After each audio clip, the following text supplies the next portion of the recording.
Have you ever feared that anything you do or anywhere you go has a darker side to it? Well, get ready for one true scary cruise story. When I was around 10 years old, my family took a trip to Egypt. It was a sort of half cruise down the Nile.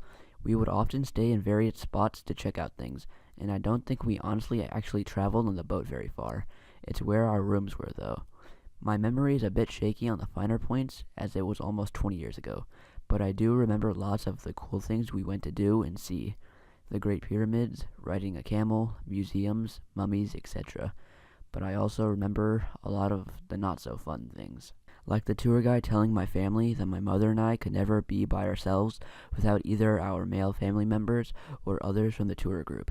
They told us that men in the country would see a single woman as someone seeking sex, as they wouldn't travel alone otherwise, or a man offering my father a herd of camels for me, and a bit less for my mother, as she was older. On the top of the ship we were staying at, there was a swimming pool. One morning, as I was using it, sporting a one-piece bathing suit, there was a boat driving past where we were moored, full of men.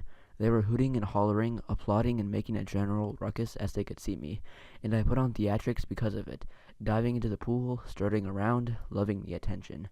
I cringe at this now.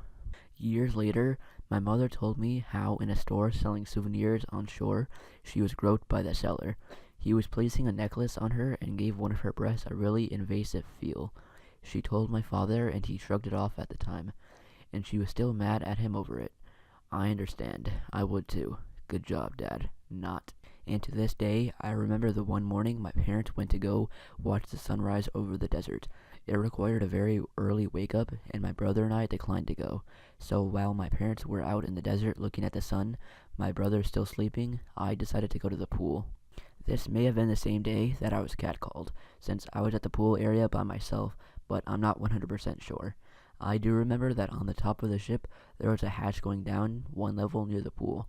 That day I eyed it and decided I had to know where it went. It was easy to open, and I climbed down a short ladder to the deck below. This deck was still open to the outside, with doors leading to compartments and such. The way the boat was moored, we were a couple of ships out from the port.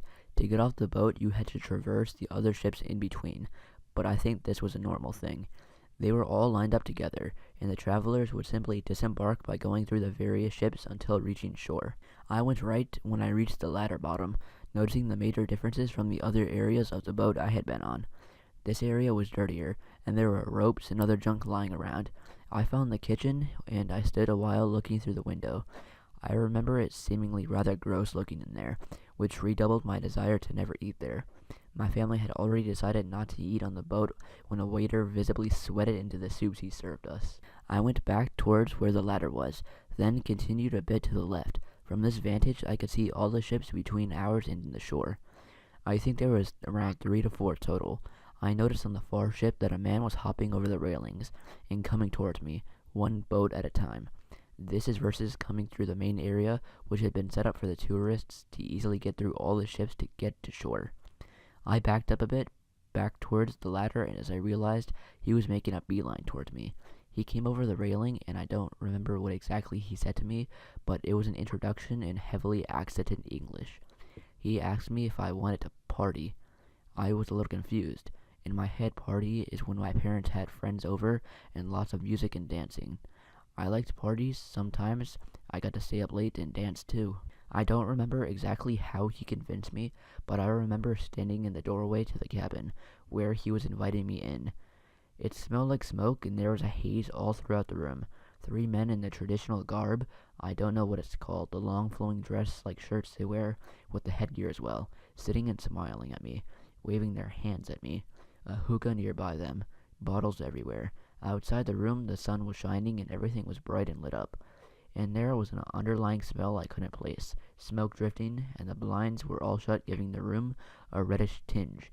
Out of everything, that memory is the most vivid. I remember looking up at the smiling mustached man standing in the doorway. He wasn't intimidating, a bit scrawny. He had a good smile that didn't seem off. My little prepubescent brain did light up though. It went, I'm pretty sure this is one of those situations that I'm not supposed to be in, and I really need to go. Like, right the heck now. So I booked it. I turned tail, skedaddled to the ladder, It wasn't that far. I didn't look back a single time, just got up the ladder as fast as I could and ran back to our room. My brother was in, where he was still sleeping. I told my parents after they returned. They made a complaint, but nothing ever came of it. The room in question was just a crew member's lounge or something. I never saw any of those guys again, and my parents left Egypt disgruntled. I never really thought about it again till a few years later when I was older. Would I be dead now? Sold into a sex ring? Married to some Egyptian guy with a bunch of kids by now?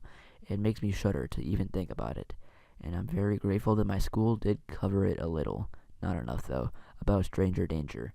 It was enough to make me reject the very friendly guy and realize this was a bad situation for me to be in. With all the weird situations that happened on that trip, and the fascination I apparently held for being so young, I can't help but think that something terrible would have happened if I had gone into that room.